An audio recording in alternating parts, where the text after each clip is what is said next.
खासदार मेधा कुलकर्णी यांनी निष्ठावंतांची व्यथा मांडली आहे। भाजप नेत्या मेधा कुलकर्णी यांची फेसबुक पोस्ट सध्या चर्चेमध्ये आहे। भाजप निष्ठावंतांना डावलल्याचा आरोप त्यांनी आपल्या या पोस्टमधनं केलाय। मेधा कुलकर्णी समर्थकांना डावलल्याची देखील चर्चा आता राजकीय वर्तुळामध्ये सुरू झाली आहे। महापालिका निवडणुकीमध्ये भाजपच्या निष्ठावान कार्यकर्त्यांना डावलल्याचा आरोप होतोय। त्यातच आता पुण्याच्या भाजपच्या नेत्या आणि राज्यसभेच्या खासदार मेधा कुलकर्णी यांनी देखील कार्यकर्त्यांची व्यथा फेसबुक पोस्टच्या माध्यमातून मांडली आहे। कवी गुलजार यांच्या 2 ओळी त्यांनी फेसबुकवर पोस्ट केलेल्या आहेत। निष्ठावान भाजप कार्यकर्त्यांना त्या ओळी समर्पित असल्याचं त्यांनी म्हटलेलं आहे। कुछ कह गए कुछ सह गए कुछ कहते कहते रह गए अशा ओळी त्यांनी आपल्या फेसबुकवर पोस्ट केलेल्या आहेत।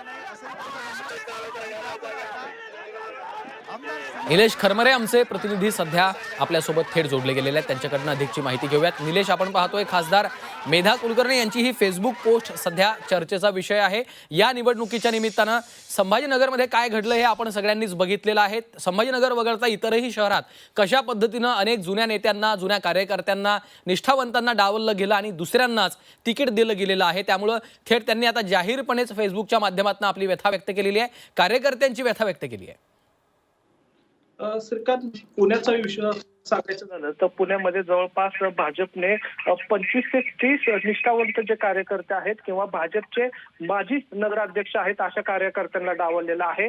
आणि किंबहुना हाच मुद्दा धरून आता राज्यसभेचे जे खासदार आहेत मेधा कुलकर्णी यांनी एक आता सूचक एक पोस्ट फेसबुकवर टाकलेले आहे। त्याच्यात त्यांनी निष्ठावंतांसाठी एक पोस्ट ती जाहीर केलेली आपल्याला पाहायला मिळतात।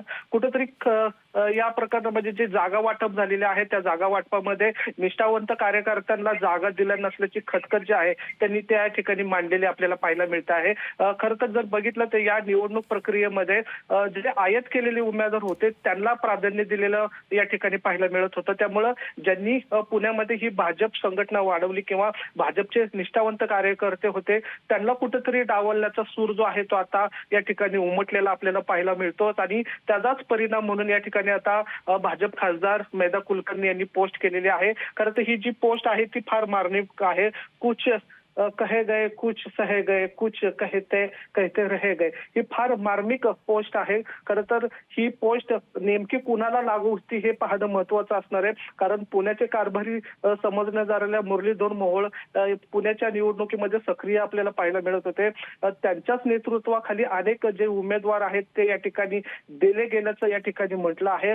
कदाचित त्यांच्याकडनी निष्ठावंतांना या ठिकाणी प्राधान्य दिलं गेलं नाही म्हणून ही जी खदखद आहे ती मेधा कुलकर्णी सोशल माध्यमाच्या माध्यमातून व्यक्त केल्याचं या ठिकाणी म्हटलं जातंय। त्यामुळे आता या पोस्ट नंतर भाजपमध्ये नक्की काय हालचाली होतात हेही पाहणं महत्वाचं असणार आहे। कारण साहजिकच आहे की इतक्या अनेक वर्षांचा जो प्रवास होता मात्र ऐन मोक्याच्या वेळी जर आपल्या निष्ठावंत कार्यकर्त्यांना जर संधी दिली जात नसेल तर ही खरं तर एक नेता म्हणून, एक खासदार म्हणून कार्यकर्त्यांच्या पाठीमागे उभं राहणं हे खरंच गरजेचं असतं। आणि हाच प्रकार आपल्याला मेधा कुलकर्णी यांच्या पोस्ट मधून आपल्याला पाहायला मिळत आहे।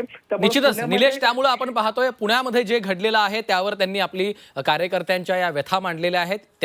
पुणे वगळता इतरही ठिकाणी अशाच पद्धतीच्या घटना घडल्याचं, प्रकार घडल्याचं आपण बघितलंय। त्यावर आता भाजपकडनं नेमकं कशा पद्धतीने आता या कार्यकर्त्यांची समजूत काढली जाते हे देखील पाहावं लागेल। धन्यवाद या सविस्तर माहितीसाठी।